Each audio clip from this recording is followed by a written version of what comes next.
Moin, ich bin Katrin Nagy und ich bin ganz froh, dass ich an diesen düsteren Zeiten erst auf man für ein paar Minuten von ihrer Sorgen auflenken kann und man das hoffentlich dadurch, dass ich einen Text, den ich geschrieben habe, vorlesen kann.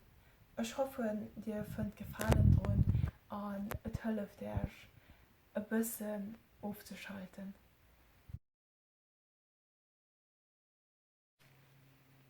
Nur am Abend findet es mich, das Verlangen es zu finden. Am Tag hält es sich fern.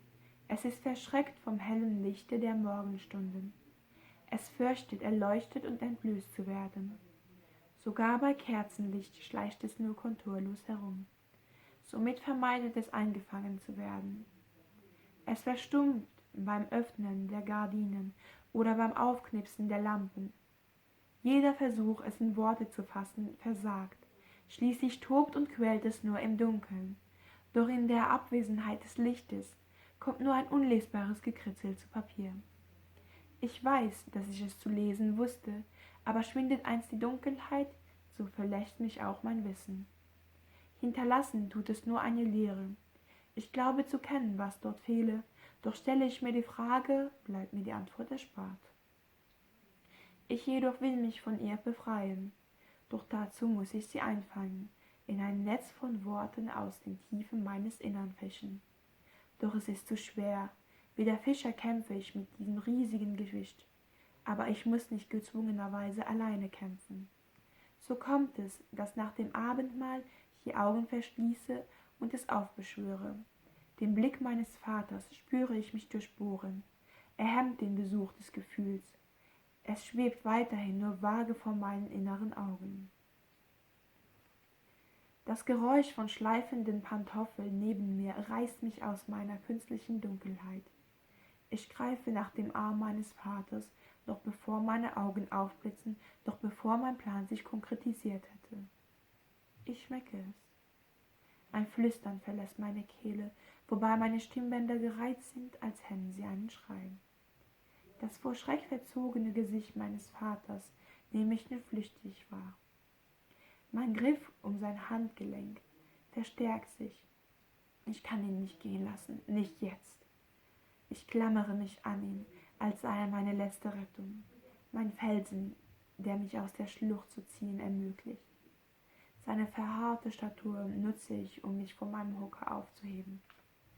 Ohne meine Fingermuskulatur zu entspannen, öffne ich die wertvolle Gläserkollektion zur schaustellenden Vitrine, greife nach dem ersten Schnapsglas, welches meine zitternde Hand zu greifen gedenkt, stelle es ohne Rücksicht auf das noch feuchte Wasserfarbengemäldeversuch meines Stiefmutters Tochter auf den Küchentisch nieder. Nun wende ich mich, meinen Vater zum Drehen zwingend, dem verbotenen Regal zu. Ich muss mich auf Zehenspitzen bis in den Fingerspitzen strecken, um nach dem länglichen Glasbehälter, in der das hausgebrannte Wermut für die schwierigen Tage aufbewahrt wird, zu greifen. Trotz meines unbeholfenen Versuches eilt der versteinerte Familienvater mir nicht zur Hilfe. So balanciere ich die Flasche neben das Glas. Hätte ich die aufgerissenen Lider hinter seiner Lesebrille erblickt, wäre ich vielleicht aus meiner Trance erwacht und wäre nie zum Ausführen meines Angriffs gekommen. Die letzte Zutat finde ich in der Schublade neben dem Mahagoni-Küchenschrank. Meinem Vater schiebe ich den Stuhl hin und setze mich auf den Hocker ihm gegenüber. Zwischen uns das Glas, die Flasche und die halbleere Packung Kristallzucker. Seinen Arm habe ich losgelassen, aber meine Hektik fesselt ihn weiterhin. Er wurde ein Gefangener meiner Jagd. Ohne dass er mein Ziel auch nur ahnen könnte, wurde er mein bedingungsloser Gefolge, mein freiwilliger Mittel zum Zweck. Ich entkorke also, von einer wachsenden Angst vom Versagen verfolgt, die Flasche und gieße mit beiden Händen am Flaschenbauch, um das Zittern zu stabilisieren, das Glas randvoll mit der grünlichen Flüssigkeit, dessen widerlicher Geruch meine Ader mit einer erfrierenden Nostalgie erfüllt. Oh, ich weiß es, ich werde es finden.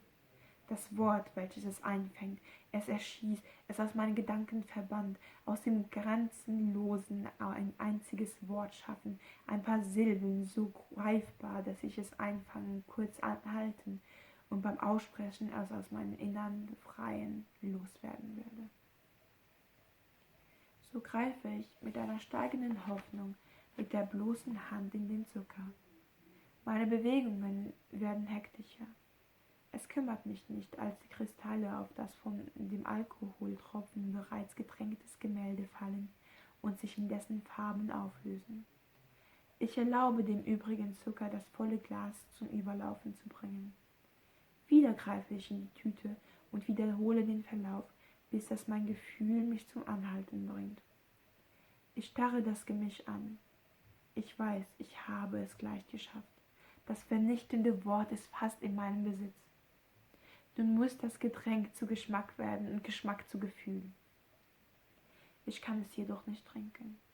Es ist unmöglich, dass ich noch mehr von es ertragen könnte. Es würde mich schlagen, noch bevor ich meine Waffe von mein Wort gefunden hätte. So fordere ich an meiner Stelle die bleiche Gestalt des Pater Familiae auf. Unsicher, skeptisch, beinahe willenlos ergreift er das Glas, schüttet beim zum Munde führen ein Viertel überm Rande und schließt die Augen.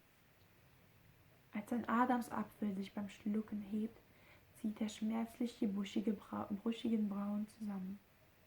Meine Haltung spannt sich an, verkrampft drücke ich meine Nägel in meine Handfläche.